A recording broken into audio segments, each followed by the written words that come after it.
Bullet దిగిందా, ఎంత ఖర్చు పెట్టామని కూడా కాదు, బుల్లెట్ దిగిందా అంటే ఖచ్చితంగా యూనివర్సల్గా దిగిన బుల్లెట్ బలగం సినిమా. బలగం సినిమాకి ఫిల్మ్ఫేర్ అందుకుంటున్నప్పుడు మీ ఎమోషన్ అసలు ఊహించుకోలేం కదా. భయపడ్డాను, అంటే షివర్ అయిపోయాను. ఇట్స్ జెన్యూన్ 20 సంవత్సరాల వెయిటింగ్, దానికోసం అయిన ఖర్చు చాలా ఉంది. సో రెండిట్లో మరి ఏది ప్రిఫర్ చేస్తారు మీరు? ఏది యాక్టింగ్ అప్పుడు మీరు రాజా కదా, అనుభవించినాడు తెలుస్తుంది. ఒక సినిమా తీసి అది హిట్ కొట్టినప్పుడు ఆ డైరెక్టర్ ఎందుకు అంత గడ్డాలు వేసుకుంటాడు. సో అది డైరెక్షన్ అనేది మీకు ట్రైనింగ్ లేదు, బ్యాక్గ్రౌండ్ లేదు. అంటే యూజువలీ నేను ఐఎమ్ ఫ్రమ్ థియేటర్ అని చెప్పుకుంటారు చాలా మంది. సినిమానే అండి, నేను cinema is your learning platform, అంతేనా? అండ్ నాకు ఏదైతే వచ్చిన గ్యాప్ ఉందో అదే ఇప్పుడు నా సక్సెస్కి లీడ్. ఎక్కడెక్కడి నుంచో అలా అలా అలా అలా డక్కాముక్కీలు తిన్నారు, వైభవం చూశారు, ఖాళీ టైంలో చూశారు, అన్నీ చూసుకుంటూ యువర్ హియర్ టుడే. చాలా అప్ అండ్ డౌన్ చూసాను, అప్ అండ్ డౌన్ చూసారు, చాలా చూసాను. అక్కడ మీ కళ్ళలోనే కనపడుతుంది. వేణుగాడు కాలు పెడితే లెగ్గు, వేణుగాడు కాలు పెడితే లెగ్ అని చాలా తెలిసిన వాళ్ళు కూడా సెంటిమెంట్కి భయపడే వేషాలు ఇవ్వకపోవచ్చు. 2-3 పెద్ద డైరెక్టర్తో డైరెక్ట్గా. ఆ పెద్ద డైరెక్టర్లు ఎవరు?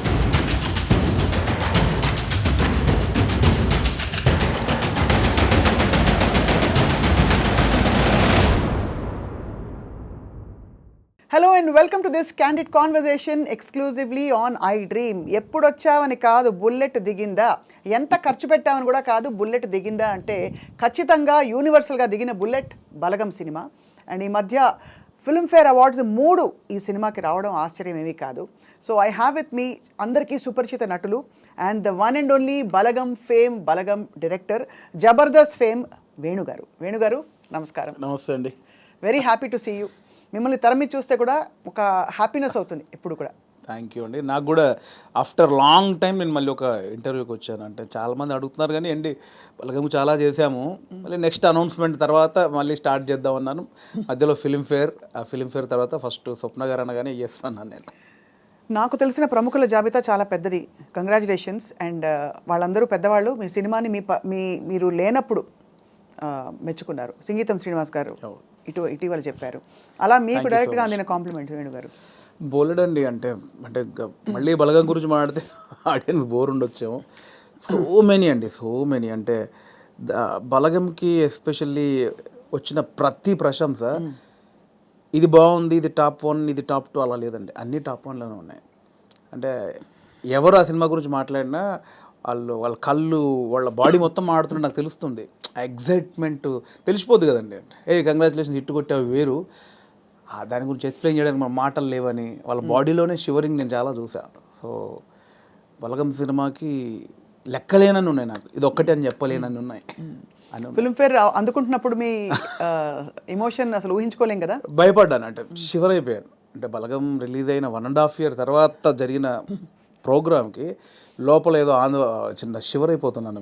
బేసికలీ ఇది నిజమా కాదా అంటే కాన్ఫిడెన్స్ అంటే డెఫినెట్లీ కొడతామని ఉంది. దానికి బిఫోర్ ప్రజెంటేషన్స్ అన్నీ చూస్తుంటే అది ఒకటే బ్యాలెన్స్ ఉంది, డెఫినెట్లీ వస్తుంది అని ఒక ఉన్నా కూడా అనౌన్స్ చేసిన తర్వాత స్టేజ్ మీదకి వెళ్ళేటప్పుడు కూడా చిన్న షివరింగ్ అయ్యి వచ్చేసినాయి. ఎందుకంటే సీరియస్గా ఒక కెరియర్ స్టార్ట్ అయిన దగ్గర నుంచి లైక్ 2000 నుంచి నేను ఇండస్ట్రీలో ఉన్నాను. యాక్టర్ని 2003-4 ఆ టైంలో అయ్యాను. అవును. అప్పటి నుంచి ఒక పెద్ద స్టేజ్ మీద ఒక అవార్డు తీసుకోవాలి, అదే యాక్టర్గా, అప్పుడు యాక్టర్నే కాబట్టి యాక్టర్గా తీసుకోవాలని ఉంది. నా ఫస్ట్ మూవీకి సంతోషం అవార్డు నాకు ఇచ్చారండి. దాని తర్వాత మళ్ళీ 20 సంవత్సరాలు పట్టింది. 2023లో జై సినిమా అనేది యాక్టర్గా కమిట్ అయ్యాను. 24లో రిలీజ్ అయింది. 24లో మళ్ళీ 2004లో సినిమా రిలీజ్ అయితే 2024లో మళ్ళీ అప్పుడు అవార్డు తీసుకున్నాను, సంతోషం అవార్డు. మళ్ళీ 20 సంవత్సరాల తర్వాత మళ్ళీ తీసుకున్నాను. సో ఆ గ్యాప్లో ఎన్నో క్యారెక్టర్లు చేసి మనకు ఈ అవార్డు ఫంక్షన్లలో తీసుకోవాలి ఎన్ని కలలుగానే ఉంటాను. అందుకే ఆ రోజు స్టేజ్ మీద కూడా చెప్పేశాను, ఓపెన్గా చెప్పేశాను, ఎన్ని నిద్రలేని రాత్రులు, ఎన్ని సిగరెట్ డబ్బాలు, ఎన్ని మందు బాటిళ్ళు, ఎన్ని ఆశలు. అది ఎవరో కాదు, ఇట్స్ జెన్యూన్ 20 సంవత్సరాల వెయిటింగ్, దానికోసం అయిన ఖర్చు చాలా ఉంది. అందుకే ఆ స్టేజ్ మీద నాకు చెప్పాలనిపించింది. అది చెడు కావచ్చు, మంచి కావచ్చు, నేను ఎంత వేదన పడ్డాను అంటే నా అవార్డు కోసం కదా, ఒక సక్సెస్ ఏదో ఒకటి ప్రూవ్ చేసుకోవాలి, ఇండస్ట్రీ అంతా ఒక్కసారి నన్ను చూడాలి, దానికోసం రెగ్యులర్గా అంత ఆరోగ్యం పాడైపోయింది. అంటే అది ఆరోగ్యం పాడవడం అనరు, బట్ నా జెన్యున్ ఫీలింగ్ అది. అది ఎన్ని రాత్రులు, ఎన్ని డిస్కషన్లు, ఇవన్నీ జరిగాయి కాబట్టి అదంతా ఇంత సాలిడ్గా మళ్ళీ ఒక ఫిలింఫేర్లో ఒక ఇయర్కి బెస్ట్ డైరెక్టర్, బెస్ట్ మూవీ, అది టాప్ నాచ్ అవార్డ్స్ అవి. అందుకనే ఇప్పుడు అది ఇంకా మీ లీగ్ మారిపోయింది. ఇంకా వీళ్ళ వేణుగారు గుర్తుపడతారా లేదా అనుకున్నాం మీ అందరం. అదేం లేదండి, బలగం వేనే ఎప్పుడు కమెడియన్ వేనే. అంతేనా? ఇంక 20 సంవత్సరాలతో కూడా నన్ను కమెడియన్ వేన్గా చూడవచ్చు, నాకు అది ఇష్టం బాగా. కానీ మీకు చాలా స్ట్రాంగ్ ప్రెజెన్స్ అండి యాజ్ అన్ యాక్టర్, కమెడియన్ కూడా. అవును. ఆ తెర మీద కొద్దిసేపు వచ్చినా కూడా ఒక్కసారి అంటే కొంతమందికి ఆ లగ్జరీ ఉంటుంది. సో రెండిట్లో మరి ఏది ప్రిఫర్ చేస్తారు మీరు? ఏది యాక్టింగ్ అప్పుడు మీరు రాజా కదా. డెఫినెట్లీ డైరెక్టర్ అనేది ఒక చిన్న పాయింట్ ఎక్కడో తగులుద్ది కదండి. ఏ డైరెక్టర్ ఒక చిన్న పాయింట్ ఎక్కడో ఫ్రెండ్స్ చిట్చాట్లోనో లేదా నిద్రలోనో ఏదో డ్రైవింగ్ చేస్తున్నప్పుడు సంబంధం లేని టైంలో ఒక చిన్న ఫ్లాష్ అవుతుంది ఏదో, ఏ రైటర్కైనా ఇది బాగుందే, ఇది బాగుందే. ఇప్పుడు స్వప్న గారు ఉన్నారు నాకు పరిచయం. స్వప్న గారు నాకు పొద్దున ఇలా సరదాగా అనిపించింది, ఎలా ఉంది అంటే స్వప్న గారు ఒక రియాక్షన్ ఉంటుంది, ఏ భలే అని. ఆ ఒక్క చిన్న ఐడియాకి ఇంకొకటి సపోర్ట్. ఇది ఒక 10 మంది ఒక 100 మంది దగ్గరికి వెళ్ళేసరికి ఇది పాయింట్గా చేయొచ్చు. అక్కడ నుంచి పేపర్ ఒక కథ రెడీ అవుతూ ఉంటుంది. అక్కడ నుంచి ఒక ప్రొడక్షన్ దగ్గరికి వెళ్ళిన బడ్జెట్లు, గోల, ఇవన్నీ రైటింగ్, సాంగ్స్ ఇవన్నీ జరిగి స్క్రీన్ మీదకి వెళ్ళేసరికి ఒక రూపం వస్తూ ఉంటుంది. దాని తర్వాత మనకి ఎడిటింగ్లో ఒక ప్రాపర్, దాని తర్వాత ఆర్ఆర్, దాని తర్వాత మిక్సింగ్, అంటే ఎక్కడో ఒక చిన్న పాయింట్ కళ్ళ ముందు అలా రూపాంతరం చెంది. అంటే లైక్ బేబీ అండి, ఒక బేబీని కడుపులో పడ్డప్పటి నుంచి బయటకు వచ్చేదాకా తెలియదు. అవును, అంత ఉంటుందండి డైరెక్షన్. సో ఇది ఎప్పటికైనా ఇది గోల్డెన్, అంటే అనుభవించినాడు తెలుస్తుంది. ఒక సినిమా తీసి అది హిట్ కొట్టినప్పుడు ఆ డైరెక్టర్ ఎందుకు అంత గడ్డాలు వేసుకుంటాడు, ఎందుకంత ఎగ్జైట్ అవుతాడంటే నాకు అనుభవించాక తెలిసింది దాని కష్టం. అంటే ఒక 5 years దాని వెనకాల నేను పడ్డ జర్నీ అంతా నాకు తెలుసు కాబట్టి. సో అది డైరెక్షన్ అనేది చాలా గొప్ప విషయం అండి. గొప్ప విషయం, ఒక గొప్ప ఫుల్ఫిల్మెంట్ మీకు. అంతే, అంటే కంప్లీట్ ఒక థాట్ దగ్గర నుంచి ఎండ్ వరకు మనమే చూస్తాం దాన్ని. అవును. అండ్ యాక్టింగ్ అనేది అది కూడా అంటే నా నెక్స్ట్ సినిమాలో ఒక మంచి సెటప్ ఉంటుంది దానికోసం. అది కూడా సూపర్ అండి. అది నేను రెండు ఏది అంటే నేను చెప్పలేను. ఇది ఫ్రెష్గా అనుభవిస్తున్నా. కానీ ఇప్పుడు మీరు ఇలా అవార్డ్ విన్నింగ్ డైరెక్టర్ అయిపోయారు కాబట్టి కొంచెం ఎక్స్క్యూజ్ మీ అన్నట్టు ఉంటానేమో అందరు మీతో. అదేం లేదు, నేను ఎప్పుడు దాన్ని నమ్మను. అలా ఎక్స్క్యూజ్ మీ అంటే నేను స్టేజ్ మీద మాటలు చెప్పనేమో. అంతేనా? అయితే ఇప్పుడు యాక్టింగ్ ఆఫర్స్ వస్తాయి, కంటిన్యూ చేస్తారు. చాలా వస్తున్నాయి. బట్ నా రెండో సినిమా మీద, అంటే ఇప్పుడు నాకు బలగం ద్వారా మీరే చూశారు, చాలా రెస్పాన్సిబిలిటీ వచ్చింది. అవును, దాంతో భయం వేస్తోంది. అంటే ఇంతమంది డెఫినెట్లీ నన్ను ఆశీర్వదించిన వాళ్ళందరూ మళ్ళీ నా సినిమా చూస్తారు, వాళ్ళని సాటిస్ఫై చేయాలి అనేది బాధ్యత, భయం ఎక్కువైపోయింది నాకు ఇప్పుడు బేసిక్గా. అందుకే ఈ సినిమా వరకు నేను పెద్దగా యాక్టింగ్ వైపు వెళ్ళట్లేదు. సినిమా తర్వాత డెఫినెట్లీ మళ్ళీ అంటే చిన్న చిన్న క్యారెక్టర్లు చేస్తున్నాను. Close friends, 3 days character, 5 days character, lengthy క్యారెక్టర్లు అయితే చేయదలుచుకోలేదు. కానీ ఇప్పుడు ఎలాంటి కథలు చెప్పాలి మీరు అనుకుంటున్నారని మిమ్మల్ని అడిగితే ఏం చెప్తారు మీరు? మిమ్మల్ని మూవ్ చేసే కథలు ఇప్పుడే నాకు డెఫినెట్లీ మట్టి కథల మీద ఎక్కువ నాకు ఉంటుందండి. రియలిస్టిక్ థింగ్, కొంచెం ప్రాక్టికల్గా ఉన్న విషయాలను చెప్పాలనేది నాకు ఉంటుందండి ఎక్కువ. నా చిన్నప్పటి నుంచి చిన్న ఫీలింగ్ అదే. ఇంట్లో పెరిగిన వాతావరణం, మా ఫాదర్ పెరిగిన వాతావరణం, మా ఫాదర్ చిన్న కమ్యూనిజం, ఆయన చిన్న కమ్యూనిస్టు. సో తెలియకుండా అదే బ్లడ్ ఉంది నాలో. సో అందుకే చిన్న అటువైపే వెళ్తుంది నాకు. కమర్షియల్ అనేది మేబీ ఫ్యూచర్లో చేస్తానేమో. ప్రజెంట్ అయితే మైండ్ అంతా నేను చిన్నప్పుడు నా జీవితంలో, నా జర్నీలో జరిగిన విషయాలు చాలా ఉన్నాయి, చాలా ప్రాక్టికల్ విషయాలు ఉన్నాయి. చాలా జనాల్ని, అంటే రెగ్యులర్ కమర్షియల్ అన్నీ చేస్తున్నాం కదా, ఒకసారి చూసి బలగంలాగా ఆలోచించి అరే ఇది కదా మన చుట్టూ ఉన్నాయి కదా అని ఆలోచించే విషయాలు చాలా ఉన్నాయి నా వరకు అయితే. సో అది ఎంతవరకు చెప్పే పరిస్థితి ఉందో తెలియదు, చెప్పేంత వరకు చెప్తాను. చాలా సంతోషకరమైన విషయం ఏంటంటే వేణుగారు, ఇప్పుడు ఇక్కడ తెలంగాణ రాష్ట్రం నుంచి టాలెంట్ ఎంత బ్లాసమ్ అయ్యి ఎన్ని చక్కటి మట్టి కథలు వస్తున్నాయి, ఎంత మంచి టాలెంట్ ఉంది. అసలు చాలా ఏళ్ళు ఆల్మోస్ట్ బయటికి రాలేదు అనిపిస్తుంది. ఆమె రాంగ్? నేను తప్పుగా మాట్లాడేదా? కరెక్ట్ చెప్పాను? కరెక్ట్ అండి. ఇప్పుడు బయటకు రావడం, కట్టలు తెంచుకుని ఒక్కొక్కళ్ళు, అంటే ఇక్కడ ఈ గడ్డ మీద ఉండే ఆలోచన ఏంటది, ధాటి అంటారు చూడండి, ఆ కన్విక్షన్ అది చాలా గొప్పదండి. అంటే మట్టి నుంచి పుట్టిన కథలు కదా. అంతే అండి. ఇంతకుముందు ఇక్కడ ప్రాంతం వరకు ఏంటంటే కొంచెం చదువు లేక ఆకలి చౌలు ఇక్కవరకే ఉంది. బట్ అక్కడ సృజనాత్మకత కూడా ఉంది, చాలా ఉంది. అంటే ఇటువైపు ఎన్ని కథలు ఉన్నాయి, అటువైపు ఎన్ని కథలు. ఎక్కడైనా మనుషులు ఉన్న చోట చాలా కథలు ఉంటాయి. అవును. సో ఇక్కడ కథలు కూడా ఇప్పుడు వస్తున్నాయి. అందుకే ఇప్పుడు అంటే ఎట్ ప్రజెంట్ నా మూడంతా ఇక్కడే ఉందన్నమాట. నా జర్నీలో నేను చాలా కథలు చూశాను, అందులో ఒకటి బలగం. సో ఇంకా చాలా కథలు చూశాను. అవును. సో అవన్నీ చెప్పొచ్చు, దాన్నే కమర్షియల్గా చెప్పొచ్చు. ఇప్పుడైతే మరి మీ రెండో సినిమా వివరాలు అడగచ్చా ఇంకా టూ సూనా? సూన్ అండి, సూన్ డెఫినెట్లీ. అంటే అఫీషియల్గా నా ప్రొడక్షన్ నుంచి వచ్చినప్పుడు అడిగితే బెటర్. నో డెఫినెట్గా. కానీ అందరికీ క్యూరియాసిటీ ఏంటంటే బలగం తీసిన తర్వాత మీరు చాలా జాగ్రత్త పడాలి ఇంకా రెండో సినిమాకి అదే అండి. అదే స్థాయిలో మెప్పించాలి, ఇంకా ఎక్కువ మెప్పించాలి వీలైతే. ఆ, మరి ఏంటి మీ ఆలోచనలు దాని మీద? ఉందండి, కథ అయిపోయింది, ఆల్మోస్ట్ కథ అయిపోయింది. ఇంకా అఫీషియల్గా అనౌన్స్ చేస్తాం త్వరలో. మళ్ళీ డెఫినెట్లీ నన్ను ఎవరైతే ప్రేమించారో, ఆశీర్వదించారో వాళ్ళని ఒప్పిస్తానని నమ్మకం అవుతుంది. నా కథ అయితే ఇప్పటివరకు అయితే ఖచ్చితంగా ఒప్పిస్తానని నమ్మకం అవుతుంది. అంతకుముందు కామెడీ యాక్టర్గా జబర్దస్త్లో మీ జర్నీ ఎలా ఉండేది వేణుగారు? అది హ్యాపీ జర్నీ అండి, చాలా హ్యాపీ జర్నీ నా లైఫ్లో. అంటే జాలీగా ఉన్న రోజులు అవి. అంటే నేను 2004లో యాక్టర్ అయిన తర్వాత 2015 వరకు గాడ్ గ్రేస్ అసలు వెనక్కి తిరిగి చూసుకోలేదండి. అంటే నేను డైలీ 4 షూటింగ్లు 5 షూటింగ్లు. అంటే ఈరోజు హైదరాబాద్లో ఉంటే సడన్గా మీరు వేణుగారు ఎక్కడున్నారంటే ఈరోజు ఇక్కడే ఉన్నానండి ఈవినింగ్ అంటాను. రేపు ఫోన్ చేస్తే దుబాయ్లో ఉన్నానండి. అదేంటి నేను ఈవినింగ్ హైదరాబాద్ అన్న, అంత బిజీగా ఉన్నాను నేను. అంత బిజీగా ఉండే డైలీ 3-4 షూటింగ్లు, ఈవెంట్స్ అని దుబాయ్లు, ఫారిన్ షెడ్యూల్స్, చాలా బిజీగా ఉండేవాడిని. ఐ థింక్ 4 నుంచి 15-16 వరకు నేను వెనక్కి తిరిగి చూసుకోలేదు.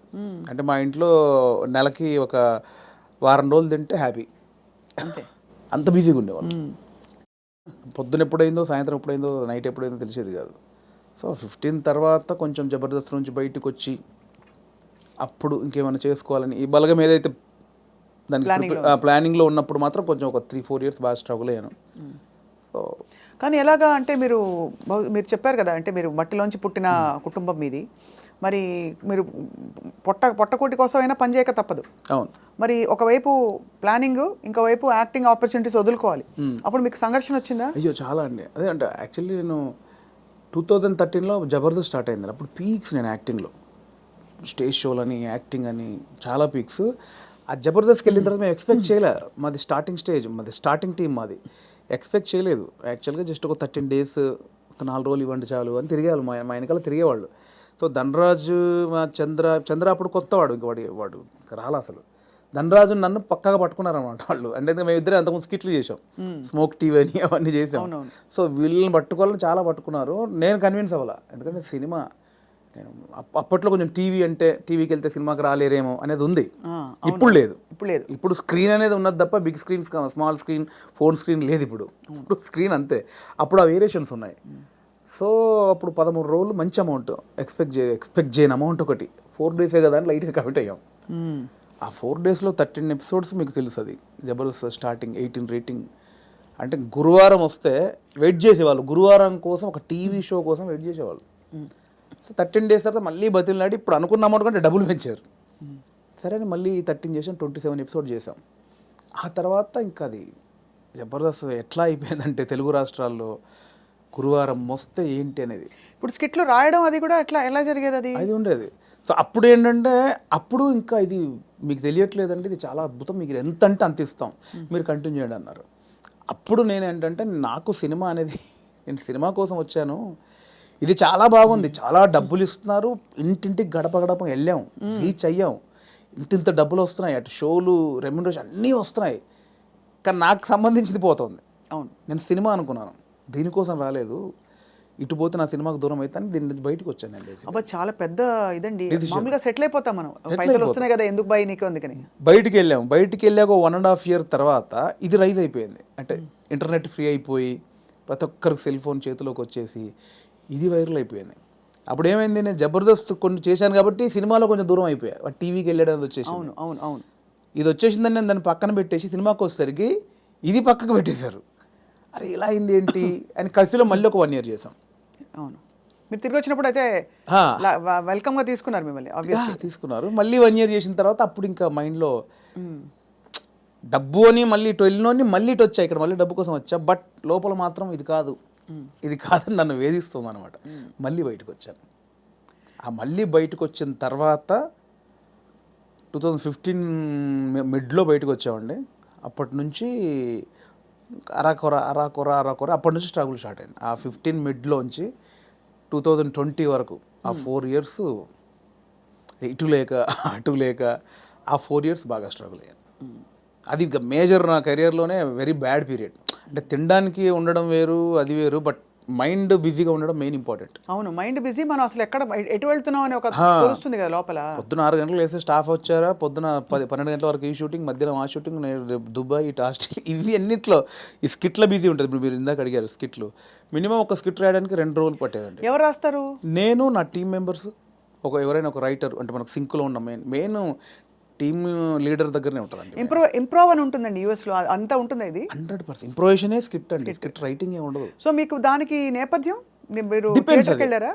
థియేటర్కి వెళ్ళారా? థియేటర్ ఏం లేదండి నాకు. థియేటర్ ఎక్స్పీరియన్స్ లేదు, జస్ట్ మీరు చూసి నేర్చుకునేవి అంతే ఇవన్నీ. అంతే. ఎందుకంటే ఇప్పుడు బాడీ మనం లాంగ్వేజ్, కూర్చున్నామండి, టైమింగ్. ఇప్పుడు పాయింట్ ఎట్లా వస్తే మనం కూర్చున్నాము, లేట్ అవుతుంది, ఈ లేట్ అయిన గ్యాప్లో ఏం చేద్దాం అని ఒక థాట్, ఏం చేయొచ్చు అని కూర్చొని మాట్లాడుకోవడం. అలా మాట్లాడుకుంటే ఏదో జోకులు వస్తూ ఉంటాయి. ఓ బంచ్ ఆఫ్ జోక్స్ వచ్చాక అసలు దీనికి ఏంటి కంటెంట్ ఏంటి, కథ ఏంటి, ఓ ఇలా వచ్చాడు, ఓ మిడ్లో గొడవ జరిగింది, లాస్ట్లో ఆ గొడవ పడి సారీ చెప్పాడు, ఓ స్టార్ట్, ఓ మిడ్, ఎండ్, ఏం చేయొచ్చు దీనికి, అలా కూర్చి స్కిట్ రాయడమే.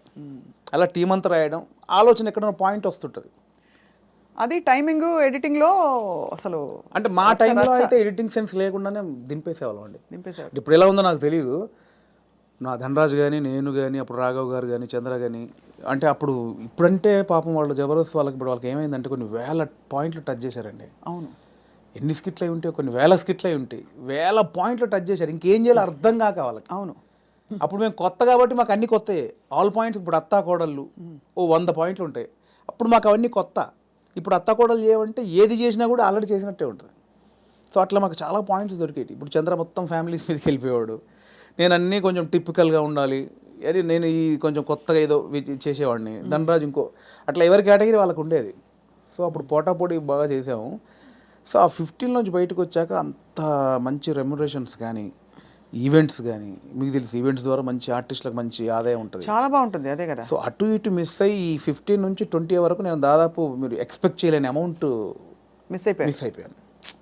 సో ఆ లోపల అది ఉంటుంది, అది బాధ అనమాట, తిండికి బాధ కాదు. అనవసరంగా దాంట్లోంచి బయటకు వచ్చావు, ఇప్పుడు ఇంత పోయింది, ఇప్పుడు ఇది లేదు అది లేదు.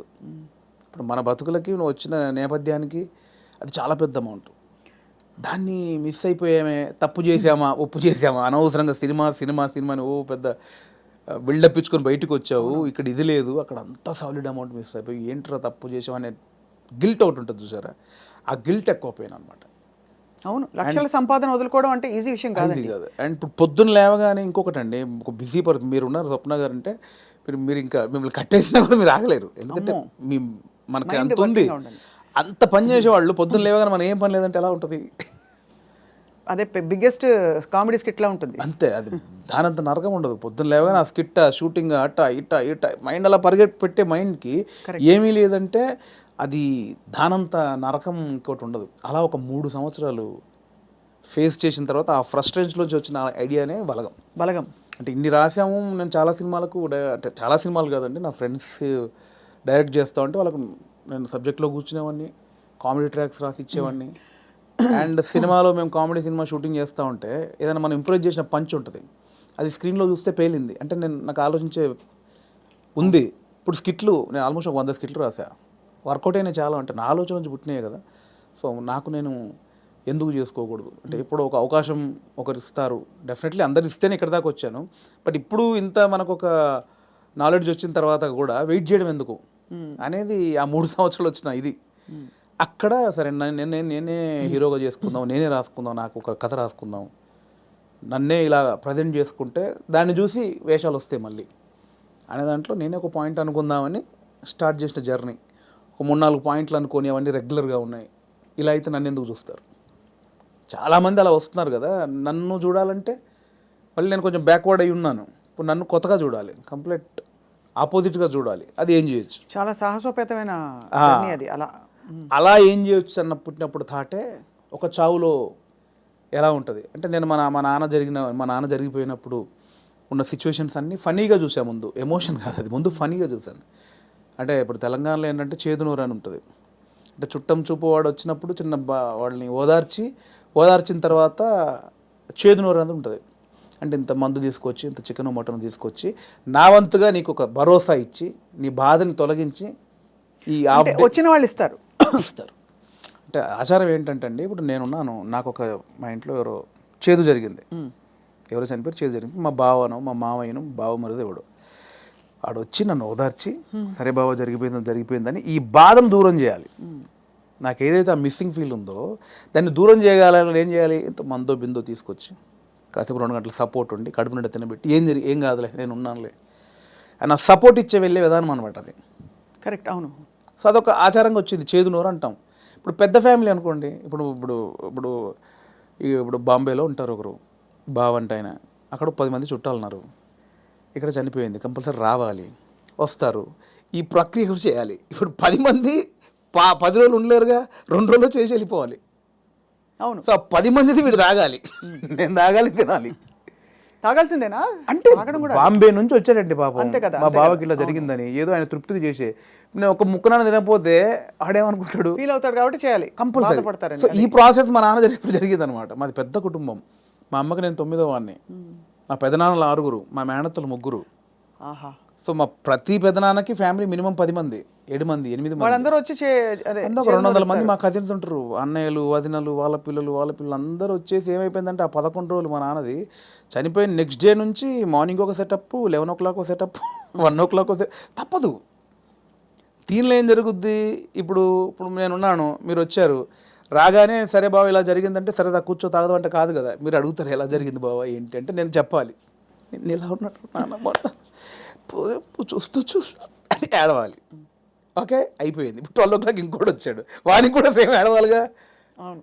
రాగానే రాబావ కూర్చోండి, వాడు మళ్ళీ చూసేవాడు ఒక కంట నీరు కూడా పెట్టలేదు, రాగానే తాగినని వాడు అనుకుంటాడని వాని కోసం మళ్ళీ సేమ్ ప్రాసెస్. ఏమైందంటే నానిలా లేడు అన్నీ అంటే నాకు అలా ఉంది. ఎలా జరుగుతుందంటే వస్తున్నారు, తాగుతున్నారు, ఏడుస్తున్నారు, తింటున్నారు, పంటున్నారు, ఏడుస్తున్నారు, ఏందిరా అది. అప్పుడు నా చిన్న వయసు 99లో మా నాన్న చనిపోయినప్పుడు ఆ వయసులో నాకు అది అనిపించింది, మీరు సెలబ్రేట్ చేసుకుంటున్నారా, బాధపడుతున్నారా, ఎంజాయ్ చేస్తున్నారా అనేది ఒకటి ఉంది, ఎప్పుడో చూసినది. అది ఇక్కడికి షిఫ్ట్ అయిందనమాట. ఎలాంటి కథ చేయొచ్చు అదే అదే అదే అదే అన్నప్పుడు మా ఫ్రెండ్ ప్రదీప్ అద్వైతం అని ఇప్పుడు నెక్స్ట్ వైజయంతి మూవీస్లో పెద్ద సినిమా చేస్తున్నాడు. సో నాకు బెస్ట్ ఫ్రెండ్ అనమాట. సో తను ఏంటంటే ఒకసారి 10 days కనిపించలా, మళ్ళీ వస్తే డార్లింగ్ ఎక్కడికి వెళ్ళామంటే ఇట్లా మా పెద్దనాన్న చనిపోయాడు రా, గమ్మతుంటుంది మన తెలంగాణలో మా తాగుడు గోల ఇలా ఏడుపు అని అన్నాడు. అది స్ట్రైక్ ఏదో బాగుంది కదా అని ఒకసారి రివైండ్కి వెళ్తే మా నాన్నది ఇంత జరిగింది కదా ఫన్ ఇక్కడ, ఇది కదా మనం ఆపోజిట్గా చెప్దాం అనుకున్నాం, అక్కంచెలు మొదలైన కథ. సో అప్పుడు ఒక 4 సీన్లు రాసుకొని ఫ్రెండ్స్కి చెప్తే వాళ్ళు హిలీరియస్గా నవ్వి దానికి ఇంకో 4 సీన్లు వేసి. కానీ ఇక్కడ విశేషం ఏంటంటేనండి, జబర్దస్త్ కావచ్చు ఇది కావచ్చు, చాలా సీరియస్ అంశాలని లైటన్ చేయడం ఈజీ కాదు. సెంటిమెంట్స్ హర్ట్ అవుతాయని ఒక బాధ ఉంటుంది కదా. ఇప్పుడు మీరు పిల్లలు పుట్టలేదు ఒక జంటకి, దాని మీద మీరు జబర్దస్త్లో ఒక స్కిట్ రాయాలనుకోండి, చాలా మంది హర్ట్ అయిపోతారు, నీకు అసలు మనసుందా, నువ్వు సమాజంలో బాధ్యత గల వాడివా, ఇవన్నీ అడుగుతారు ఆబ్వియస్లీ కదా. అలాంటిదే చావు కూడా చాలా పర్సనల్, చాలా ఇది. కానీ ఇందులో మీరు ఒక విధమైన హ్యూమరు, లైఫ్లోని చాలా సటిల్గా జరిగిపోయే ఇవన్నీ తీసుకొచ్చారు చూడండి. అది దాన్ని కూడా మన పెద్దవాళ్ళు చెప్పిన నిదర్శనాలు అండి నిజంగా. అంటే ప్రతి విషయంలో మీకు సీరియస్నెస్ ఉంటుంది, కామెడీ ఉంటుంది. ప్రతి ఇన్సిడెంట్లో మీరు కామెడీ, ఇప్పుడు ఇది సీరియస్ అనుకోండి ఒక చావు అనేది, ఎగ్జాక్ట్ లేకపోతే ఒక కామెడీగా తీసుకుందాం, కానీ దానిలో కూడా సీరియస్ ఉంటుంది. ఇది చావు అనేది సీరియస్ అనుకోండి, దానిలో మనం కామెడీ చెప్పాను నేను, కానీ ప్రాపర్గా ఒక కామెడీ ఎపిసోడ్ ఉందనుకోండి, దాంట్లో సీరియస్ కూడా ఉంటుంది. మనం చూసే దృష్టికోణమే. నాకు ఒకసారి ఏమైందంటే అవునన్నా కాదన్నా అనే సినిమాకి మేము ట్రిప్కి వెళ్ళామన్నమాట. సో తేజ గారు, ఉదయ్ కిరణ్ గారు, సుమన్ శెట్టి, నేను, ధర్మవరం సుబ్రహ్మణ్యం గారు. ఆయన ఒక చోట ఒక మాట అన్నాడండి ఒక ఇంటర్వ్యూలో, ప్రెస్ వాళ్ళు అడిగారు, అదండి అందులో కొంచెం బూత్ ఉందండి, శృంగారం ఎక్కువ ఉందండి అంటే, ఆయన ఒక మాట, ఏ సందర్భమో నాకు తెలియదు, ఒక మాట నన్ను పడిపోయింది.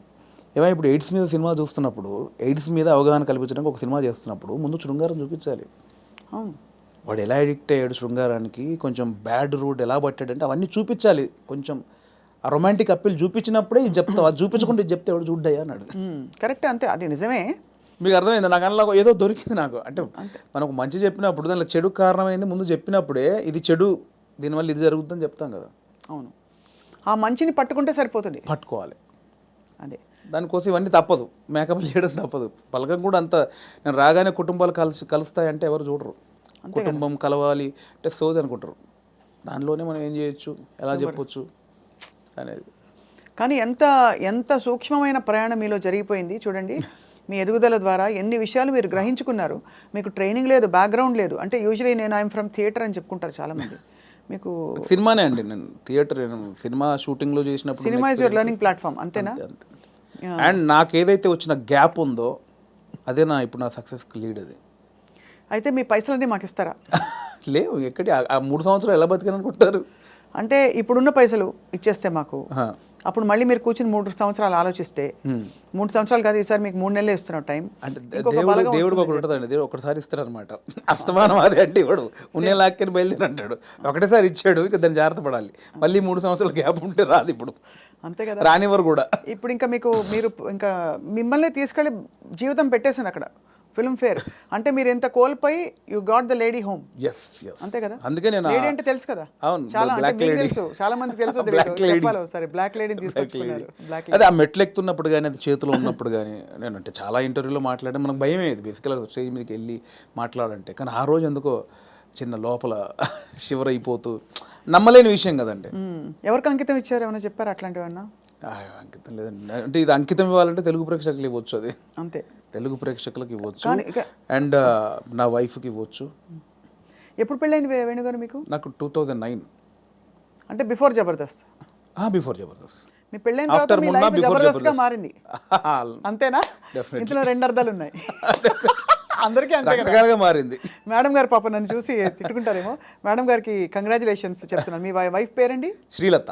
శ్రీలత గారికి కంగ్రాచులేషన్స్, మీ వారు సాధించి ఛేదించి చూపించారు. అది డెఫినెట్లీ నా వైఫ్ సపోర్ట్ 101% ఉందండి. ఈ 5 years జర్నీలో నేను ఏది పట్టించుకోలేదు బేసిక్గా. అవునా? ఏది పట్టించుకోలేదు ఇన్ సెన్స్, అంటే ఇప్పుడు డబ్బు ఉండగానే అన్ని కాదు. ఇది ఒక్కటి కట్ చేసి మేము thumbnail పెడితే ఏముంటుంది? మా వైఫ్ నన్ను ఈ 5 ఏళ్లలో అస్సలు పట్టించుకోలేదు.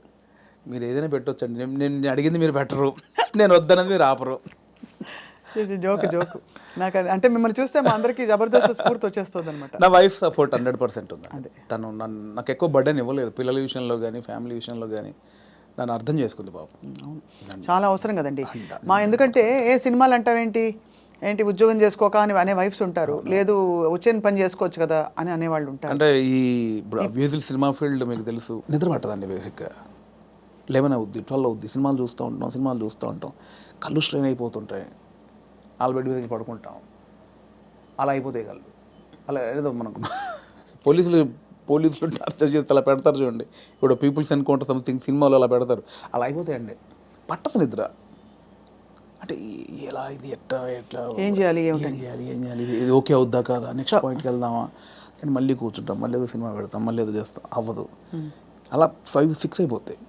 రావట్లేదండి, మళ్ళీ సినిమా చూద్దాం, దొరకవు సినిమాలు, దొరకవు. అవును, సరే మనకు సంబంధించిన సినిమా ఎంతసేపు చూస్తావు, ఎంతసేపు నీ నెక్స్ట్ కథకు కొంచెం నవ్వుకోవడానికి ఒక సినిమా చూస్తాం, ఏదో పెడతాం, ఇది కాదు మళ్ళీ అది పెడతాం, అది కాదు ఇంకోటి ఏదో వెబ్ సిరీస్, ఇది కాదు బుక్ పడతాం. అంటే నాకు తెలిసి ఇప్పుడు అనుభవిస్తుంది కదండి, మేబీ 2-3 సినిమాలు చేసిన తర్వాత మైండ్ సెట్ అయిద్దేమో మేబీ. దీన్ని అంటే వర్కే లైఫే అనేది నాకు తెలిసి కొంచెం ఎక్స్పీరియన్స్ తర్వాత నాకు అలవాటు అవుతాం. ఇప్పుడేమో ఎంతసేపు ఇంత ప్రేమించారు, ఇంత గౌరవించారు, మంచిది చెప్పాలి, చెప్పకపోతే గౌరవం పోద్దేమో. నువ్వు జెన్యున్ ఫీలింగే, బట్ అంటే మీరు హ్యాండిల్ చేయాలి కదండి. అండ్ ఇప్పుడు నాకు అంతకుముందు యాక్టర్గా ఉన్నప్పుడు ఎలా ఉంటుందండి, పొద్దున్న స్టాఫ్ వస్తారు, చిన్న 7 o'clock వెళ్తాం, 8 o'clock లొకేషన్ వెళ్ళగానే కలర్ఫుల్గా దిగ్గానే యూనిట్ మొత్తం 200 మంది ఉంటారు, ఎవరెవరు యాక్టర్లు ఉన్నారు, చిన్న సరదాగా ఉంటుంది, క్యారవాన్కి వెళ్ళామా, రెడీ అయ్యామా, తృప్తిగా వచ్చామా, చేసామా, 6 అయిపోయిందా, కథం, ఈ షూటింగ్ అయిపోయింది ఇంటికి. ఇప్పుడు అలా కాదు కదండి, రూమ్లోనే పొద్దున్న లేస్తే ప్రాజెక్ట్ అయిపోయేంత వరకు సబ్జెక్ట్ క్లారిటీ ఉందా, ప్రొడ్యూసర్ ఏమంటాడు, హీరో ఏమంటాడు, ఇది మనం అనుకున్నది కరెక్ట్ వర్కౌట్ అవుతుందా, ఏమైనా డైల్యూట్ అవుతుందా, ఈ దాంట్లోనే అయిపోతుందండి ఎప్పుడు మైండ్. దీనివల్ల నాకు ఏమైందంటే డైరెక్టర్స్ మీద ఇప్పుడు విపరీతమైన రెస్పెక్ట్ వచ్చేసేది నాకు. అంతకుముందు ఏముంది, వీళ్ళు తీస్తారులే సినిమా, వీళ్ళు ఇంట్రా దీనికి ఎక్కువ చేస్తారు అనిపించేది. ఇప్పుడు అది భరించిన తర్వాత నాకు ప్రతి దర్శకుడి మీద రెస్పెక్ట్ వచ్చేసింది. నాకు మొన్న ఎవరో ఒక కథ చెప్తానన్నయ్య, నీకు ఒక చిన్న మీరు ఇంపార్టెంట్ క్యారెక్టరు అంటే, నా దాంట్లో నెక్స్ట్ వీక్ అని 3 వారాలు తోసేసాను. తర్వాత పాపం అనిపించింది, వస్తానంటే అన్న మీరు ఎక్కడ రమ్మంటారు, మీ ఆఫీస్కి రమ్మంటారా, లేదా కాఫీ షాప్లో కూర్చుంది, ఇవన్నీ అంటున్నాడు అతను. మీ ఆఫీస్ ఎక్కడ ఉందో చెప్పిన వస్తా, వద్దన్నా మీరు అలా అంటారండి, సారీ అని ఇబ్బంది పెట్టి, అదేం లేదు తమ్ముడు, అంటే నేను మీ ఆఫీస్కి వస్తానా, లేదా కాఫీ షాప్లో కూర్చున్నా, నీ ఆఫీస్ చెప్పు, నీ ఆఫీసు నీ టేబుల్ ముందు నీ చైర్ ముందే కూర్చొని వింటాను, నాకు ఎక్కడొద్దని చెప్పాను. ఎక్కడో సందులో చిన్న సినిమా, అక్కడికి వెళ్ళి కథని వచ్చా. ఎందుకంటే నాకు ఆ రెస్పెక్ట్ వచ్చేసింది. అది చిన్న సినిమానే పెద్ద సినిమా అయినా పాపం వాడు ఎంతో టైం పెట్టి ఒక ప్రొడ్యూసర్ని ఒప్పించి ఆ టీంని సెట్ చేసుకొని ఆ ప్రాసెస్ ఉంటుంది చూసారా, అది అనుభవించాను కాబట్టి నాకు రెస్పెక్ట్ వచ్చేసింది. సీరియస్లీ మోసేవాడికే తెలుసు అంటారు కదండి, కాబట్టి అవును ఖచ్చితంగా. అది నొప్పి నాకు ఆఫ్టర్ డైరెక్ట్ అయ్యాక తెలిసింది నాకు. It's what an amazing me journey. ఎన్ని విషయాలు బట్ చాలా చిన్న వయసులో మీరు ఛాలెంజెస్, నాన్నగారు 99లో అవునవును చనిపోయారు కదా. అవును. తర్వాత ఎలా మీ కుటుంబ బాధ్యతలు, మీరు చాలా ఎంతమంది అన్నదమ్ములు? నాకు కుటుంబ బాధ్యతలు నాకు ఏం లేదు, ప్రాబ్లం ఏం లేదండి. యాక్చువల్గా నాన్న చనిపోయే వరకు అక్కల పెళ్ళిళ్ళని అయిపోయాయి. సో 2 అన్నలు ఉండేవాళ్ళు, చిన్న అన్నయ్య కూడా పెళ్ళి అయింది. నేను మా అమ్మ మార్కెట్లో కూరగాయల వ్యాపారం చేసేవాళ్ళం. సో నాకు బాధ్యతలు లేవు బేసిక్గా. అదొక వ్యాపారం చేశారు, ఇంకా ఉందా లేదా? ఇప్పుడు లేదు, అమ్మతో లాస్ట్ అయిపోయింది. నాది లాస్ట్, నా తర్వాత అమ్మ కొన్ని రోజులు చేసిన తర్వాత. సో నాకు బాధ్యతలు లేవండి అసలు. అక్కడ ఒకటి టెన్షన్ లేకుండా ఉంది. బట్ నేను ఊర్లో ఉన్నప్పుడే డబ్బులు సంపాదించాను కూరగాయల వ్యాపారంలో. ఇండస్ట్రీకి వచ్చాక మాత్రం నేను ఇంటి దగ్గర డబ్బులు అడుక్కొని రాలా. నాకు చిన్నప్పటి నుంచి చేయి ఎవరిని అది లేదు. రెండోది ఒకరి కింద పని చేయడం కూడా ఇష్టం లేదు నాకు. అంటే ఊళ్ళో లోయర్ మిడిల్ క్లాస్లో జీతాలు ఉంటారు, బట్టల షాపులో కానీ కిరాణా కొట్లో కానీ. నేను ఎప్పుడు అలా లేను. కూరగాయల వ్యాపారం ఏంటంటే నా ఓన్ బిజినెస్ అది. అవును, నా ఓన్. అది 50 రూపాయలు వచ్చినా, నేను రోజుకి 50 రూపాయలు సంపాదించినా, 100 రూపాయలు సంపాదించిన, నా ఓన్ బిజినెస్ అది. నేను ఒకరి కింద నేను జవాబుదారి కాదు నేను బేసిక్గా. అంటే ఏదన్నా నేను హాఫ్గా నాకు లీవ్ కావాలన్నా ఒకరిని అడిగి లీవ్ పెట్టుకునే అవసరం లేదు నాకు, నా ఓన్. సో అది అలవాటు అయిపోయింది. సో అక్కడి నుంచి ఆ డబ్బులు సంపాదించే ఇది వచ్చింది కాబట్టి హైదరాబాద్కి వచ్చాక ఇక్కడ స్టార్టింగ్ స్ట్రగుల్ పీరియడ్లో మనకు మెయింటెనెన్స్కి చాలా ప్రాబ్లమ్స్ ఉంటాయి. నేను ఇంటి దగ్గర అడుక్కోవడానికి నాకు మొహమాట అనమాట. మనమే సంపాదించాం, మనం అడిగేది ఏంటి అని. సో అడగకుండా ఉండడం కోసం అప్పుడప్పుడు ఊర్లోకి వెళ్ళి ఒక 10 రోజులు కూరగాయలు అమ్ముకొని 1000 రూపాయలు సంపాదించుకొని, ఆ 1000 రూపాయలతో జాగ్రత్తగా ఒక 2-3 నెలలు ఉండి అక్కడ ఇక్కడ చాలా పడ్డానులేండి. చాలా ఇంటర్వ్యూలో చెప్పాము, చాలా స్ట్రగుల్స్ పడ్డాము స్టార్టింగ్లో. కాకపోతే ఆ ఊర్లో కూరగాయల వ్యాపారం, అక్కడ అనుభవం, ఆ 10 మందిలో తిరగడం. అప్పుడే నేను మార్షల్ ఆర్ట్స్ చేశాను. నేను స్టేట్ లెవెల్ 2 టైమ్ ఛాంపియన్. నాకు 96లో సుమన్ గారి చేతుల మీద ఛాంపియన్షిప్ అందుకున్నాను నేను. సో ఆ మెచ్యూర్డ్ అయితే బెల్ట్ ఉందండి మీ దగ్గర? బ్రౌన్ బెల్ట్ హోల్డర్ అప్పుడు షాओलिन కుంగ్ఫూలో. నాకు ఒక 60-70 స్టూడెంట్స్. కరీంనగర్లో 2nd ప్లేస్ కొట్టాను, కరీంనగర్లో 1st ప్లేస్ కొట్టాను. ఎన్ని రంగాలు మిమ్మల్ని పిలిచే చూడండి, కళ, క్రీడలు. అంటే కళకు అదే నాందండి కరాటే అనేది. అంటే ఊర్లో ఉన్న వాళ్ళకి ఇది కాదు మన లైఫ్. ఇట్లా నా ఫ్రెండ్స్ లాగా ఇక్కడే పవర్ లూమ్స్ నడుపుకుంటూ కూరగాయలు అమ్ముకుంటూ ఇలా కాదు, ఏదో ఉంది అని. ఆ ఉన్న దాంట్లో చేయగలిగింది ఏంటి, ఏదో కరాటే నేర్పుతున్నారని అక్కడికి వెళ్తే అక్కడ టోర్నమెంట్లు, వేరే ప్రపంచం చూశాను నేను అక్కడ. అవును, చూసి దాంట్లో ఫ్యూచర్ లేదనిపించింది. అంటే ఫినాన్షియల్గా కానీ పేరు ప్రఖ్యాతులుగా కానీ దాంట్లో కొంచెం లేదు. నెక్స్ట్ ఏంటి, అక్కడ ఉన్నప్పుడు మన కూరగాయల మార్కెట్లో ఉన్నప్పుడు నేను మాట్లాడే మాటలు విని, నేను వేసే జోకులు కానీ పంచులు కానీ విని అందరు నన్ను బాబు మోహన్ బామ్మర్ది అనేవాళ్ళు. సో అక్కడ చాలామంది సినిమా యాక్టర్ తెలియకుండా ఒకటి నాటు పడిపోయింది. స్కూల్లో మనం మాటలకి, అంటే నేను కామెడీ చేస్తాను వాళ్ళకి తెలుసు, నాకు తెలియదు అది కామెడీని. మీరేంటి డైలాగులు, స్కిట్లు చూసి చేసేవారే, సీన్స్ చూసి చేసేవారా? అలా కాదండి, అలా కాదు. స్కిట్లు ఎట్లా అసలు? ఫస్ట్ స్కిట్ ఎప్పుడే సార్ చెప్పండి మీరు? అఫీషియల్ స్కిట్ అంటే అఫీషియల్ స్కిట్ ఇదర్ on stage or on TV? Official skit 90 అంటే స్కూల్లోనే? స్కూల్ కాదండి, స్కూల్లో అసలు చాలా సిగ్గు నాకు. ఓ, అంటే బ్యాక్ బెంచ్ అనమాట. బ్యాక్ బెంచ్లో తోపునే, చాలా సిగ్గు నాకు స్కూల్లో. అది రాగా రాగా రాగా రాగా రాగా ఇండస్ట్రీకి వచ్చాక వచ్చింది అది. స్కూల్లో చాలా సిగ్గు అండి. స్కూల్లో యాక్టివ్గా ఉండి పాటలు పాడి అదేం లేదు. ఆ టైప్ కాదు. బ్యాక్ బెంచ్లో మనం కూర్చున్నామంటే ఒరిజినల్ స్టేజ్ ముందు ఎంతమంది ఉంటారో దానికి డబుల్ ఉంటారు. అక్కడ సూపర్ స్టార్ని. కానీ చిన్న మైక్ అంటే శివరు, ఆ భయాలు నాకు ఇండస్ట్రీకి వచ్చాక పోయింది అది. సో అలా అయితే ఆ లెక్కన ఫస్ట్ స్కిట్ ఎప్పుడు వేశారు? నేను నా 10th ఫస్ట్ మైక్ బట్టి చిన్న అఫీషియల్గా వచ్చిన పర్ఫార్మెన్స్ లాంటిది. అంటే మా 10th క్లాస్లో మీకు ట్యూషన్కి వెళ్తాను చూసారా, గవర్నమెంట్ స్కూల్లో చదివే పిల్లలు. అవును, మ్యాథమెటిక్స్, సైన్స్, ఇంగ్లీష్కి ట్యూషన్కి వెళ్తారు. సో ఆ ట్యూషన్కి వెళ్ళే ప్రాసెస్లో ఆ స్కూల్లో పాట పాడాను నేను. నాకు 2nd ప్లేస్ వచ్చింది, మా ఇంకో అమ్మాయికి 1st ప్లేస్ వచ్చింది. అది నా ఫస్ట్ యాక్చువల్గా ఒక యాక్టర్గానో కళాకారుడుగా అది 10thలో. అది మా టీచర్స్, మా ఫ్రెండ్స్ ఇంకా నాతో అలిగి, అంటే నువ్వు ఎన్ని చాటుగా చేస్తావు, అన్ని అద్భుతాలు చేస్తావు, అక్కడెక్కడ మూలకి ఎవడు చూడకుండా చెట్ల కింద పుట్ల కింద అది జైరా అని వాళ్ళందరూ నన్ను ఒత్తిడి చేస్తే చాలా సిగ్గుతో అది పాడా. అది ఫస్ట్. ఇండస్ట్రీలో స్కిట్ అంటే స్మోక్ టీవీతో బాగా రీచ్ అయ్యామండి బేసిక్గా. అవునవును. స్మోక్ టీవీతో రీచ్ అయ్యాము. దానికి బిఫోర్ చిన్నగా చేసామండి. మనసు మాట వినదు అనుకుంటా, ఐ థింక్ నా సెకండ్ మూవీ మనసు మాట వినదు. దుర్గం చెరువులో ఆడియో ఫంక్షను. అప్పుడు ఏంటంటే అప్పుడు కూడా నాకు సిగ్గు, బట్ యూనిట్లో నా అల్లరి నా గోలకు అందరూ ఫ్యాన్స్. ఓ స్లోగా అలాగా. యూనిట్లో ఇప్పుడు డైరెక్షన్ డిపార్ట్మెంట్ తోటి కానీ నాకు మార్తాండ్ శంకర్ గారు, అవునవును. ఆయన నాకు ఆదిత్య గారి దగ్గర ఆయన కో డైరెక్టరు, బాగా నాకు ఇంకా క్లోజ్ అనమాట అన్నయ్య. ఆయనతో నేను ఎంటర్టైన్మెంటు అది అలా బిహైండ్ ద స్క్రీనే, ఇందాక బ్యాక్ స్టేజ్ అన్నది అలా. నా కెమెరామెన్ కానీ డైరెక్టర్ కానీ ఆదిత్య గారు కానీ శంకర్ అన్న కానీ ఇంకా వేణుగాడు ఉన్నాడంటే రచ్చ, అందులో వేణుగాడు రెండు అంతే. ఇంకా ఆ నైట్ చచ్చిపోవాల్సింది ఒక్కొక్కటి నవ్వి అలా ఉండేది. సో అక్కడ నుంచి మీకు కాన్ఫిడెన్స్ వచ్చింది. రాలే ఇంకా అక్కడ కూడా రాలేదు. అలా అందరికి నోన్, లైట్ మెన్స్తో సహా డిపార్ట్మెంట్ అందరికి నోను. దుర్గం చెరువులో ఆడియో ఫంక్షన్ జరుగుతుందండి మనసు మాట విందు. అప్పుడు నవదీప్ చెన్నైలో షూటింగ్ చేస్తున్నాడు. సో 8 o'clock ఇక్కడ ఈవెంట్ జరగాలి. సో 7కి స్టార్ట్ చేసాము. నవదీప్ ఆందవే అంటున్నాడు. ఆ డ్యాన్స్ పోటీలు జరిగాయి, డ్యాన్స్ చేస్తారు కదా వాళ్ళు ఈవెంట్లో ఆడియో ఫంక్షన్లో. డ్యాన్స్ అయిపోయింది, 4-5 పాటలు పాడారు. అక్కడ నవదీప్కి గంట లేట్ అయింది ఫ్లైట్. సో మీడియా అంతా వెయిట్ చేస్తున్నారు, హీరో రాలా. ఎలా అన్నీ ఫుల్ఫిల్ చేశారు, అన్ని స్పీచ్లు అయిపోయినాయి. ఇంకా ఒక అరగంట పడుతుంది ఆందవే అంటే టక్మని నాతో పాటు వెంకీ ఉన్నాడు, ఫోర్ట్రే వెంకీ. వాడు కొంచెం యాక్టివ్, వాడికి స్టేజ్ యాక్టివ్, నాది బ్యాక్ బెంచ్ యాక్టివ్ అంటే వాడు స్టేజ్ మీద యాక్టివ్. వాడు ఏంటంటే కాన్ఫిడెంట్గా అలా ఉన్నది ఇంత అయిన టాపిక్ కాన్ఫిడెంట్గా చెప్తాడు. నా దగ్గర ఇంత ఉంటుంది, కాన్ఫిడెంట్ ఉంటుంది, ఇంత చెప్తే అనమాట. వాడు ఎక్కేసాడు. వాడు ఎక్కువ 15 నిమిషాలు ఊపేసాడు. ఊపేసాడు. ఇంకా నవదీప్ ఇంకొక 20 నిమిషాలు సబ్జెక్ట్ కొంచెం, కానీ దాన్ని కాన్ఫిడెన్స్ లెవెల్ ఎక్కువ తనకి. అంటే ఇంతున్నదాన్ని ఇంత కాన్ఫిడెంట్గా చెప్పగలడు. సో వాడు 20 minutes చేశాడు. ఇంకా నవదీప్ 20 నిమిషాలు రావాలి. ఎలా అన్నప్పుడు నాకు తెలియకుండా అనౌన్స్ చేశారు, ఇప్పుడు వేణు మిమ్మల్ని 20 నిమిషాలు ఎంటర్టైన్ చేస్తాడని. వాళ్ళు అనౌన్స్ చేయగానే మా యూనిట్ వాళ్ళు ఉంటారు కదా, ఓ అని ఒక స్టార్కి ఎట్లా అప్లాజ్ వస్తుందో అలా అరిచేశారు. అట్లా మొదలైంది. ఎవర్రా మీరు అడిగింది, నాకు షివరు.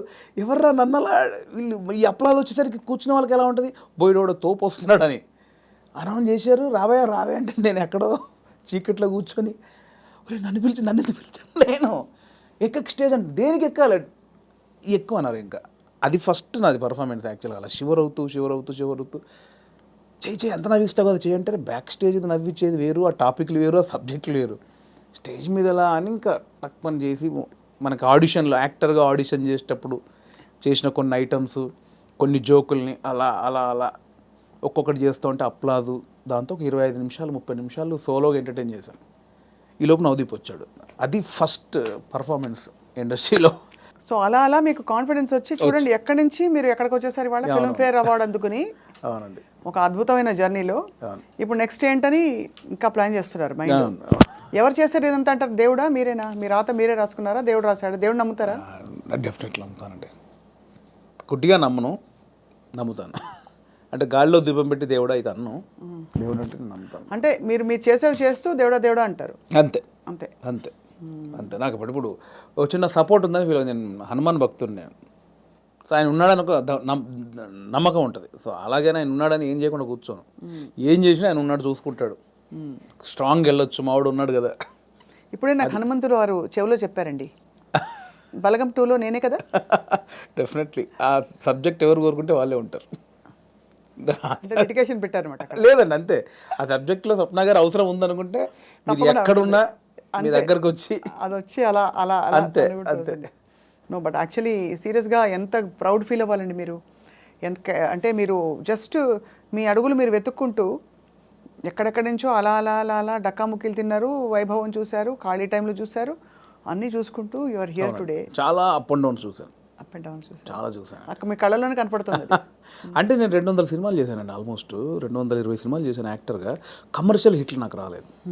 అంటే సాలిడ్ క్యారెక్టర్ చేసిన సినిమానేమో ఫ్లాప్ అవ్వడం, ఏదో ఒక చిన్న అరసీన్ ఉన్నది బ్లాక్ బస్టర్ హిట్ అవ్వడం. సినిమాల్లో ఒక సక్సెస్ఫుల్ సినిమాలో ఒక మంచి క్యారెక్టర్ పడితే తెలియకుండా సినిమాలు వచ్చేస్తాయి. నేను మంచి క్యారెక్టర్లు చేసిన ఏవి వర్కౌట్ అవ్వాలి. సో యాక్టర్గా వేణుకు చాలా మంచి టైమింగ్ ఉందని రాజమౌళి గారి దగ్గర నుంచి, సుకుమార్ గారి దగ్గర నుంచి, పెద్ద వాళ్ళందరూ, త్రివిక్రమ్ గారు, వినాయక్ గారు, పూరి జగన్నాథ్ గారు, మా గురువు గారు తేజ గారు, అందరూ. కానీ ఒక కమర్షియల్ బ్రేక్ పడినప్పుడు వాళ్ళు ఎవరేం చేయగలరు. ఇప్పుడు నేను బలగం సినిమా చేశాను, నాకు తెలిసిన యాక్టర్లు ఎవరిని పెట్టుకోలేకపోయారు. ఎందుకంటే ఆ సినిమా ఎవరిని కోరుకుంటుందో వారినే తీసుకుంటారు. ఎవరైనా అంతే కదండి. అటు బాగా చేస్తున్నాడని అందరూ తీసుకొని పెట్టుకుంటే అవ్వదు, ఇది బిజినెస్. నేనే పెట్టుకోలేకపోయాను కదా. సో అది రాలేదనే వేదన చాలా ఉండేదండి నాకు. అంటే నా బిఫోర్ వచ్చిన వాళ్ళందరూ సూపర్ స్టార్లు ఎదిగిపోతున్నారు, మనకు ఒక కమర్షియల్ హిట్ లేని కారణంగా, అన్నీ చేయగలిగి హిట్ లేని కారణంగా వెనకబడిపోయామనే ఒక ఆవేదన ఒకటి ఉంటుంది. అది చాలా పెయిన్ఫుల్. ఆ మధ్యలో వేణుగాడు లెగ్గు అని ఒక ఆ టైంలో అంటే చాలా సినిమాలు మంచి క్యారెక్టర్లు పోయేసరికి తెలియకుండా ఎవడో అని వేణుగాడు కాలు పెడితే లెగ్గు, వేణుగాడు కాలు పెడితే లెగ్ అని చాలా తెలిసిన వాళ్ళు కూడా సెంటిమెంట్కి భయపడి వేషాలు ఇవ్వకపోవడం, దేవా చూసారా ఇలా చాలా పెయిన్ఫుల్ జర్నీలు జరిగాయి. ఇంత దారుణం అండి అసలు ఆ మాట అంటాం. బాధేస్తుంది కదా, డబ్బులు చాలా పెద్ద 2-3 పెద్ద డైరెక్ట్గా కొంచెం విభేదించాను కూడా, అట్లా చాలా జరిగాయి. సో నేను కాదు కదా ఇప్పుడు మొన్న ఇప్పుడు టిల్లు అంటారు నన్ను, నేను నిలబడ్డాను కదా, అంతే కదా, నా ట్రాక్ తప్పు చేయలేదు కదా, ఇంకోటి నాకు ఎందుకు వేస్తారు అట్లా. అదొక చాలా పెయిన్ఫుల్ ఉండేది. ఆ పెద్ద డైరెక్టర్లు ఎవరో అందరూ సహకరించిన వాళ్ళు అందరి నిమిత్తం మాత్రమే అండి. నేను ఇక్కడ దాకా వచ్చిన తర్వాత నేను ఎవరిని అంటే ఇప్పుడు అర్థమవుతుంది మీకు దేని వెనకాల ఏ రీజన్ ఉందని ఇప్పుడు అర్థం చేస్తారు. మీరు డైరెక్టర్ అయ్యారు కాబట్టి. నేను చెప్పాను కదా ఇప్పుడు నా సినిమాకి నా చిత్రం శ్రీను దగ్గర నేను 1.5 year టచ్ బాయ్గా పనిచేశాను, చాలామందికి తెలుసు. అతనికి నేను వేషం ఇవ్వలేకపోయాను. మా తాగబోతు రమేష్ ఇప్పుడు నాతో మాట్లాడడానికి ఇప్పటికి కోపమానికి రచ్చరవి క్యారెక్టర్ నేను చేయలేనా అని ఇప్పటికీ నా మీద కోపం 100 సార్లు తిట్టుంటాడు. నేనంటే ఇప్పుడు నన్ను గొంతు పిసికి చంపేస్తాను వాడు, రచ్చరవి క్యారెక్టర్ నేను చేయలేనా, నాకు తెలంగాణ రాదా అని. కానీ నాకు అదే డైరెక్టర్గా నాకు ఆ క్యారెక్టర్లో రవే కనిపించాడు, రమేష్ కనిపించలే. ఇక్కడ టాలెంట్ బేరీజ్ వేయడం కాదు, నాకు వాడైతే సెట్ అవుతాను అనిపిస్తోంది.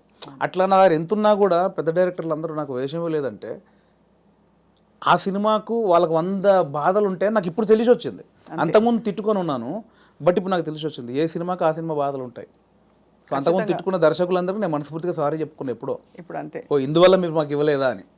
ఎందుకంటే ఇప్పుడు నాకు తెలుస్తుంది కదండి, ఇప్పుడు నన్ను వచ్చి నాకు ఎందుకు రమేష్ నేను సమాధానం చెప్పలేకపోతున్నాను ఇప్పుడు, అంతేగా, అంతే తెలిసి వచ్చింది. మీరు అన్నది కరెక్ట్, మీకు తెలిసి వచ్చిందంటే అర్థమైంది అర్థమైంది ఇప్పుడు. సో బట్ డెఫినెట్గా మీరు ఐ థింక్ మీరు మంచి సినిమాలు మంచి కథలు చెప్తారని అందరికీ కాన్ఫిడెన్స్ వచ్చేసింది. మొన్నే సంగీతం శ్రీనివాసరావు గారు కూడా మెచ్చుకోవడం మిమ్మల్ని, అలాగే చాలామంది అంటే పరోక్షంగా మిమ్మల్ని మెచ్చుకున్న విషయాలు కూడా చాలా ఉన్నాయి. బలగం సినిమా ఒక బెంచ్ మార్క్ అయిపోయింది వాళ్ళ ఇండస్ట్రీలో.